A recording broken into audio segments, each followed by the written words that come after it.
மக்களே, உங்க வீட்டு குழந்தைங்களோட ஸ்கில் டெவலப்மெண்ட் இம்ப்ரூவ் பண்ணி அவங்கள கணக்குல புலியாக்கணுமா? அதுக்காக தான் நம்ம கோவில்பட்டியிலே 21 வருஷமா அனுபவம் பெற்ற எஸ்ஐபி அபாகஸ் வந்தாச்சு.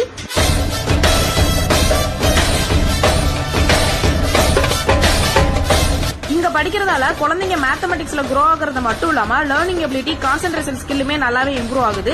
அபாகஸ் அப்படின்னா மேக்ஸ் சம்பந்தமா மட்டும் இல்லாம குழந்தைங்களோட பிரெயின் டெவலப்மெண்ட், பிரெயின் ஆக்டிவிட்டிஸ் நிறைய கொடுத்து பிரெயினை ரெஃப்ரெஷ்மெண்ட் பண்ண வைக்கிறாங்க. Speed maths, speed handwriting, left and right both ஹேண்ட்ஸ்லயுமே பிராக்டிஸ் பண்ண வைக்கிறதால ரெண்டு சைடுல இருக்கிற பிரெயினுமே நல்லா ஆக்டிவா இருக்கும். ரைட்டிங் லேர்ன் பண்றதால எக்ஸாம் பத்தின பயமே இருக்காது. இப்போ ஒரு சம் எடுக்கவே 10 மினிட்ஸ் ஆகுது அப்படின்னா இதை லேர்ன் பண்றது மூலமா 1 மினிட்ஸ்லயே அந்த சம்ம முடிச்சிருவாங்க. குழந்தைங்களை அப்படி சிட்டிங் பொசிஷன்லயே வச்சுக்காம அவங்களுக்கு நிறைய கேம்ஸ், ஃபன், கலரிங் இந்த மாதிரி ஆக்டிவிட்டிஸ் எல்லாம் கொடுத்து நல்லா ஆக்டிவா வச்சிருக்காங்க. 6 to 12 இயர்ஸ் இருக்கிற குழந்தைங்களுக்கு கிளாஸ் எடுக்கிறாங்க. Monthly 4 classes, Saturday Sunday classes இருக்கும். Class timing 2 hours 50 minutes. Abacus மூலமா சம் போட வைக்கிறதால குழந்தைங்களுக்கு மெமரி, போக்கஸ், கான்சென்ட்ரேஷன் லெவல் எல்லாமே இம்ப்ரூவ் ஆகுது. சோ நீங்களும் உங்க குழந்தைங்களோட ஸ்கில் டெவலப்மெண்ட் இம்ப்ரூவ் பண்ணணும்னு நினைச்சீங்கன்னா எஸ்ஐபி அகாடமியை உடனே கான்டாக்ட் பண்ணுங்க. இதோட லொகேஷன் ஸ்கிரீன்ல தெரியும், இல்லைன்னா டிஸ்கிரிப்ஷன் கொடுக்க செக் பண்ணி பார்த்துக்கோங்க. இந்த மாதிரி கோவில்பட்டி ரிலேட்டடான விஷயம் பார்க்கறதுக்கு நம்ம சேனலை மறக்காம ஃபாலோ பண்ணிருக்க மக்களே. பாய்.